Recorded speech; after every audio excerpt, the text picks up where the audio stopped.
Shalom, selamat pagi Bapak Ibu serta saudara yang dikasih oleh Tuhan.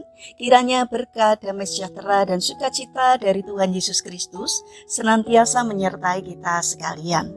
Sebelum kita mendengarkan firman Tuhan dan renungan, marilah kita berdoa. Tuhan Allah Bapa yang Maha Baik, kami sungguh bersyukur atas kebaikan dan kemurahan-Mu, karena Engkau Tuhan yang selalu melindungi dan memberikan pertolongan dalam kehidupan kami. Jika saat ini kami akan mendengarkan firman-Mu, kami memohon Tuhan mengurapi kami dengan Roh Kudus-Mu agar kami dapat mengerti dan memahami apa yang Tuhan sampaikan kepada kami, sehingga iman dan karakter kami semakin hari semakin baik dan semakin berkenan di hati Tuhan.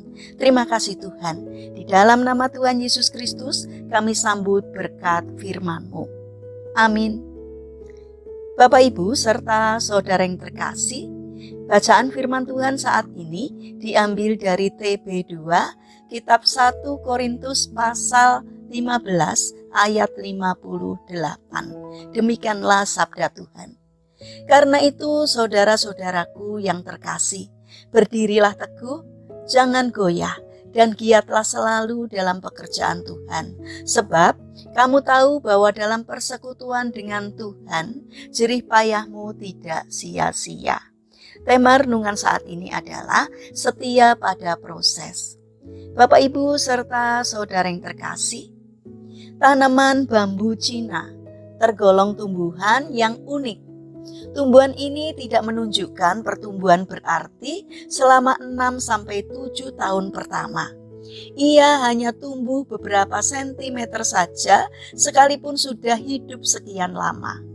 Namun setelah masa itu berlalu, pertumbuhan bambu itu tidak dapat dibendung. Ia akan tumbuh sedemikian cepat sampai tingginya bermeter-meter. Sebenarnya selama 6-7 tahun pertama, fokus pertumbuhan bambu tersebut adalah pada bagian akarnya, bukan pada batang. Bambu tersebut sedang menyiapkan fondasi yang kuat agar nantinya bisa menopang batang yang begitu tinggi. Bisa dibayangkan bukan? Bila bambu itu tidak memiliki akar yang kuat dan dalam. Bapak Ibu serta saudara yang terkasih, dalam kisah Daud di dalam Alkitab, kebanyakan orang hanya melihat kehebatan Daud dalam melawan Goliat saja, dan mereka lupa untuk melihat bagaimana Daud diproses sedemikian rupa oleh Allah selama bertahun-tahun di padang penggembalaan. Allah membentuk anak muda itu mengikis sifat egonya, menundukkan keakuannya, mempertajam kerohaniannya, sampai akhirnya Daud siap untuk hal yang lebih besar lagi. Andai kata Daud tidak dibentuk lebih dulu dan tidak dipersiapkan jauh-jauh hari, saat bertemu Goliat, barangkali ia tidak siap, atau mungkin ia mampu merobohkan sang raksasa. Namun langsung muncul sikap angkuh dan merasa bahwa kemenangannya adalah hasil kerja keras dan keberaniannya sendiri. Bapak Ibu serta saudara yang dikasih oleh Tuhan, apakah hari-hari ini kita merasa bahwa diri kita tidak mengalami pertumbuhan yang berarti dalam belajar kita? Tidak ada bakat dan prestasi yang menonjol dalam studi kita, sekalipun sudah giat belajar, tidak ada prestasi apa-apa meskipun sudah usaha keras dan tidak ada pencapaian maksimal, atau sepertinya tidak berhasil di dalam pekerjaan. Ingatlah, jika itu terjadi, mungkin Tuhan sedang mempersiapkan kita untuk hal yang lebih besar di kemudian hari. Ia sedang memproses kita menjadi pribadi yang memiliki kerendahan hati. Ia sedang menguatkan akar iman kita dan mengokohkan kapasitas yang ada. Jika kita setia sampai masa itu berlalu, hal yang menakjubkan pasti terjadi. Karena itu, jalanilah setiap proses dengan setia. Karena pada saatnya nanti, pasti kita akan takjub melihat hasil yang kita capai.